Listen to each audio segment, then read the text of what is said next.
Hello everyone, I am Dr. Eric Morrison. This is 7 Under 3, and I'll be covering trading education, more specifically Forex swing trading, using the TC2000 platform. Trading foreign currencies can be a challenging and potentially profitable opportunity for investors. However, before deciding to participate in the Forex market, you should carefully consider your investment objectives, level of experience, and risk appetite. Most importantly, do not invest money you cannot afford to lose. Hello everyone, this is the speed run for the 19th of March. It's 11 p.m. Central Time for the 21 Forex currencies. And I'm going to go ahead and get started with Aussie dollar, Canadian dollar. As you can see here, there was a lot of excitement yesterday.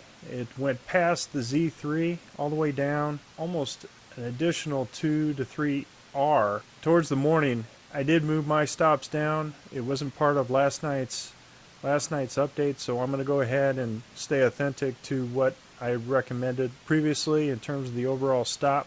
Throughout the day, if you get an extreme move like this, if you have the time available, go ahead and move your stops down to protect it even more, especially if it's going past the first line of resistance. So you had Z3, which it needs to get out of because it's way past the overall extreme, and then it has this first line of resistance. If it gets past this line of resistance and continues up over here to the second line, I would recommend that you go ahead and get out at that point, because as you can see it here, it shot all the way up to the RL30. We had our stop last night at the belly of the dragon, and that's where this trade was logged out. But right now it has one green candle going up, so it looks like some kind of recovery is happening. And I think it was with the announcement of the malaria drug as a potential treatment and cure for coronavirus. So maybe this will settle down the financial markets all over the world. All right, Aussie dollar, Swiss franc. Also happened, we sold out at this point. I had moved my stop down around the morning or mid-morning to stop out at the shoreline here. But last night I had recommended over here at the belly of the dragon as it was hitting the extreme over at the Z3. We're still in the winter time. This does look like a reversal setup.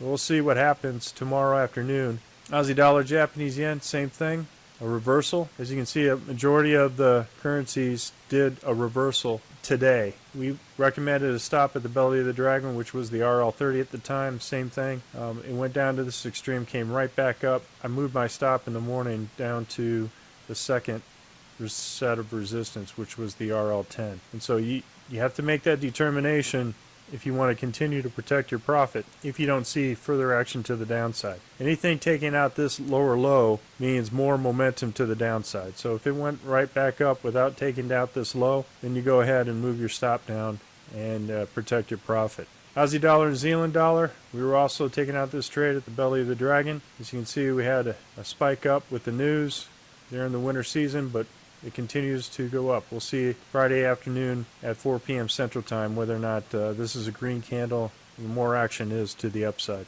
Aussie dollar US, we're still in this trade, believe it or not. It almost hit our stop, but did not. And so I moved it down to the belly of the dragon for this candle, or you could go ahead and stop out. But we want to make sure before our rules are, right, is 2 green candles north of the RL10 before we actually get out of a trade. So we trust our stops and we follow the rules with our trades as we go either a long side or a short side. Canadian dollar, Swiss franc. We almost got stopped out of this trade. We hit the PSAR. I'm going to go ahead and move it down to the next PSAR. For some reason, it does not want to go above where that PSAR is. So there may be some resistance up there. We'll see what happens. There is a MACD 1030 crossover that we need to be aware of, but we're still in this trade. Canadian dollar, Japanese yen. We were out of this trade. It went ahead and did a crossover like I had mentioned before last night and came and took out our stop, which is at the hump of the dragon. So this trade was a loss. Swiss franc, Japanese yen. No trade. Euro Aussie dollar. We were in this trade. Again, hit the Z3, and I moved the stop up as I saw a continued downside action on this particular trade. Hit the first set of resistance, and I think I got out around the shoreline at this point. But for what I recommended last night was over here at the hump of the dragon. So this is what I'm logging in as the actual trade. Euro Canadian dollar, same thing. Right? We were in this trade here, and we had put our stop at the RL10, and it went up all the way to the edge of the shoreline and did a reversal and went right back down. And I think it was because of the news. But we also had a MACD 1030 crossover, and so we'll see what tomorrow brings. Euro Swiss franc, no trade. We do have our first indicator candle to the downside, but it seems to be, looking at this, it follows the RL90 all the way down, and now it's using the RL90 even though it continues to go down. It seemed like a lot of consolidation here, but it continues to go down. We'll see what happens. Right now we have our first indicator candle south of the RL10, and we'll see if we're in an additional RL10. At this point, I didn't consider this south of the RL10. If I would have made the trade, who knows? It could have gone up, it could have gone down. If I follow the rules here, and this is below the RL10, and this, if I considered this below the RL10, this would have been a trade that we would have been in at this point. And I would have had the stop probably at the belly of the dragon at this point. These are hard trades to make because of the consolidation. You never really know where it's going to go. And as you can see here, the good thing about the two candle rule, whether it be the long side or to the short side, we still have an idea of how to understand and depict, kind of see the pattern of consolidation. And this allows us not to trade in this chop. And we try to stay out of this chop and all these wicky candles in order to get a good setup either to the long side or short side. Euro Japanese yen, same thing. We're still going up and down, very wicky. You see it's just a lot of consolidation here. And it's consolidating here mainly at the 200 moving day average. There's a lot of resistance at this point. And let me see on the big picture. Yeah, we had a head and shoulders, but it looks like it's kind of hanging around. It doesn't really know where to go at this point, and we'll see what happens. But it's consolidating right now. We want to avoid all consolidation, chop, and wickiness there. Euro New Zealand dollar, same thing.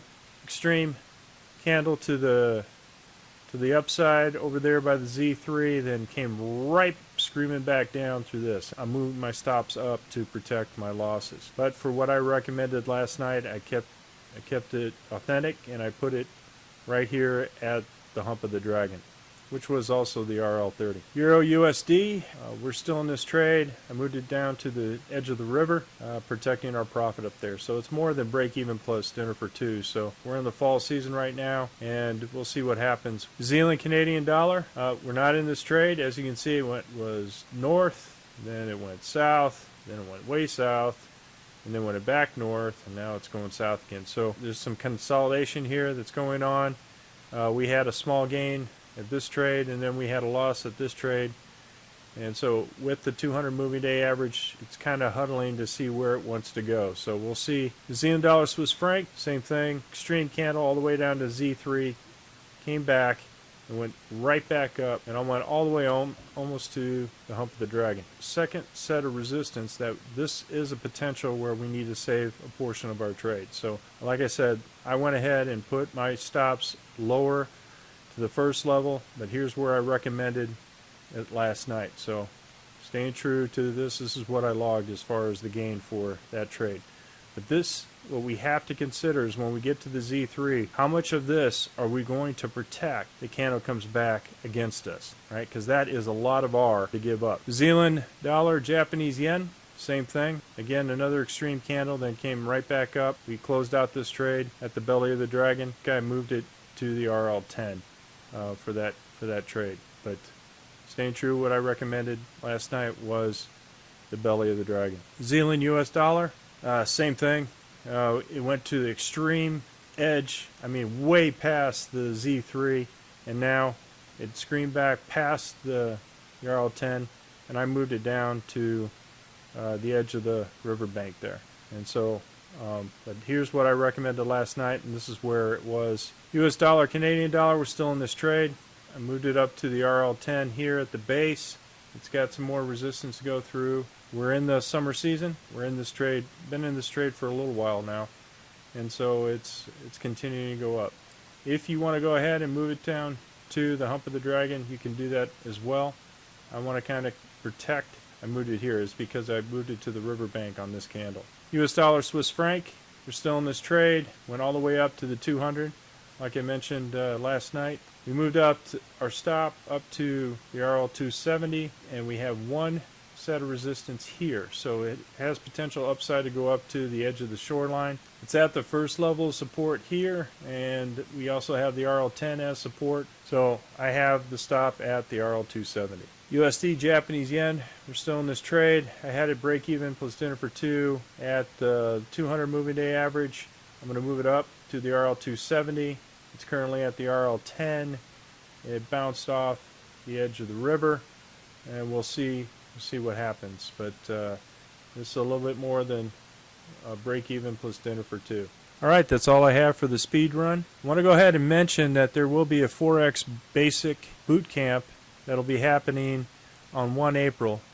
For more information, you can see Tortoise Capital.